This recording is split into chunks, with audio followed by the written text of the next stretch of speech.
Hey everybody, welcome back to our movie review. And this one is going to be actually a bit different from a lot of the other reviews that we do on this channel. Usually we do reviews that are more more or less new releases and stuff like that. But I did a thing a year or so ago called "What Have I Seen Lately," and that would be a collection of films, of older films, classics that I've not seen, and I would just talk about just my general thoughts on each of those films.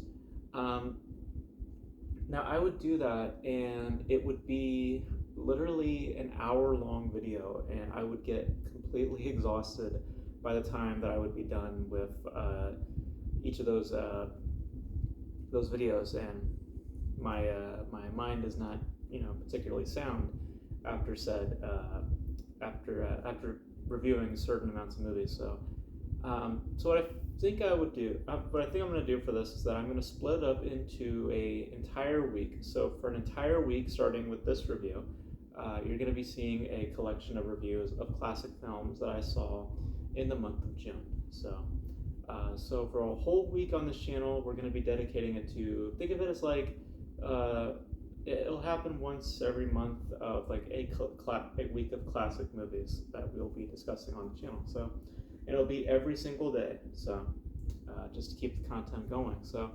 Um, so to start off in quite a bleak setting, I must say, uh, Taste of Cherry, which was released in 1997, and it's directed by Abbas Kiarostami, I think they say his name, an Arabic film. Um, Stars, I am not even gonna try to say his name, but Abdul Lama Bagheri, that's how you say his name. Um, he stars as an individual uh, named, yeah, Mr. Bagheri, um, I just realized now further confirms more of my suspicions of the attitudes of the film. Um, it details this. It's basically a study of this particular individual, and he drives around what seems quite aimlessly, talking to people, on just picking him up on the road and just having discussions about just anything, really. And there comes a point where, towards the beginning of the film, where someone actually stays along with him because every time he picks up somebody, he has this want. He wants them to come and do a job for them. You don't necessarily know what that job is yet, and eventually one of them agrees to it, and he takes them outside of the city. And what you find out is that he wants somebody to help him basically commit suicide, um, and that's when the film takes a fairly bleak turn in what it's about. Um, and to get one criticism out of the way, the thing that was restraining me a little bit from loving it was its lingering sensibilities. I think that it can linger a little bit longer than it should. I just realized my apple is literally in frame. Let me move that real quick. That looks just nasty. Um, uh, what was I saying? But yeah, some of the lingering sensibilities of the film I feel can wane on you, and it can become a bit redundant and not in its manner, I would say. Um, but ultimately, the film is pretty straight face. It's about a very depressed and suicidal figure, and in that, I think that it can be it could be viewed very um, harshly. It's a very bleak, very gloomy, type of film. And the best way to describe it is it's a piece of docudrama, because the way that it moves around, it's a very observant type of film as well. its lenses are very lend itself to very observational types because as the character moves along, driving around trying to find someone to help him do this thing, we get shots of of the city and shots of people and shots of certain things, and they all link to him in some kind of fashion, because in the ways that we see things, it's almost like a POV of sorts, where like if someone understands that mindset of being suicidal, you would understand that in some manners there's also that just that aimless like quality within that individual where they're just kind of looking at things or just staring off into stuff, or maybe there's shots of at a construction site where he sees a bunch of rubble falling and you get kind of ideas as to what he might be thinking, and there is that aimless state of being, almost like that aimless aura to the film, but it's all purposeful at the same time. So it doesn't feel like you feel completely directionless. There is something of a thread. There is something at the center of it, and you feel it absolutely, because firstly, I think the craftsmanship is brilliant. Like I said, I think sometimes its lingering sensibilities can wane on you, but when they don't, they're very informative, and I think they paint such a brutally honest and blunt, picture of this individual, someone who is just completely,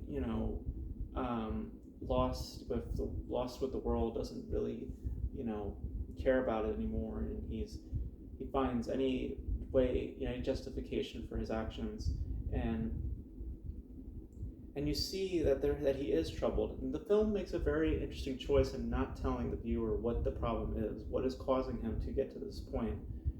And the whole time I was asking myself that, like, what is this issue? What is this issue? What is causing him to want to do this sort of thing? And the more the film played, the less that became, concerning to me. It was more now about, okay, what is he going to do? Because there does come a point where the title of the film comes into play, Taste of Cherry, and in that it leaves on quite an ambiguous note. It leaves it up to you as to whether or not he does, make such an attempt, or he actually, actually doesn't do anything, and I love that room. It doesn't, make a definite choice at the end. I think that is just much more. It just feels much more. It feels more purposeful, and it just feels much more understanding than actually making the choice for you.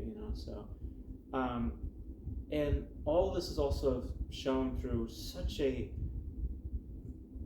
disturbingly deadpanned yet subtle and yet just so richly detailed performance at the center of it. I think that the performance of this is just terrific, because there's a dead eye to his performance. Like every time you look at his eyes, you can just tell that there's something like deeply wrong with him, and it's not a film for it's not an easy film to watch because of the subject matter, and I love that the film doesn't treat it so, like my issues with The Sun most recently, where they just kind of use it as like a soap opera or something like that. It's a film that understands the weight of its theme, and it plays on that almost entirely, and I think that it's visually quite beautiful. I think that its aura is very, very meditative and very, like I said, it's very informative and very powerful. There's no music in the film too, which I picked up on, and I think that again, given the subject matter at play, I just don't see where music would be implemented, because with something as serious and as critical as the topic of suicide is, I just don't see where you would need to bring any dramatic like qualities. It's a film that's stewed in authenticity and realism, and it's all in thanks to a filmmaking intent which is strictly within the veins of a documentarian like style, a really just disturbing performance at the center of it. Like, again, terrific performance, and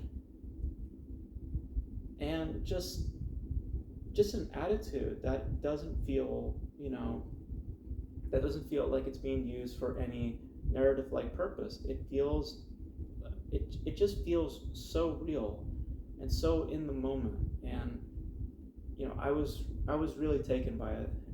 I found it to be very, very, very powerful. As I said, it can linger a little bit much for me in certain areas, but for the most part, I just found myself really, really invested. And it, like, I look at the sun and I'm just like, there. That's how you address these kind of topics. That is how you address these very, very dense ideas. You don't play it up for dramatic effect. You just let them be. You let them speak, and you let them do. That's strictly what Taste of Cherry does. It doesn't do anything. It doesn't play for style. It doesn't do it for any stuff, any type of, like, creative endeavors. It just lets things just be, and just lets things be as they are, and just like stretch. I really enjoyed it. I really, really enjoyed it. So if you have the stomach to watch it, because like I said, it is quite bleak. You guys let me know your thoughts on Taste of Cherry if you guys choose to see it. I thought it was a really great piece. But that's going to be it for this review, guys. Thank you guys for tuning in. Like I said, each day we're going to be putting out a review of a classic-like film.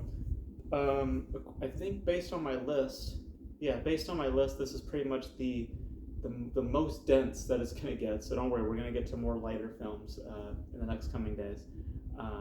Better to start off on the hardest one than go off to easier things to watch, more digestible things to watch.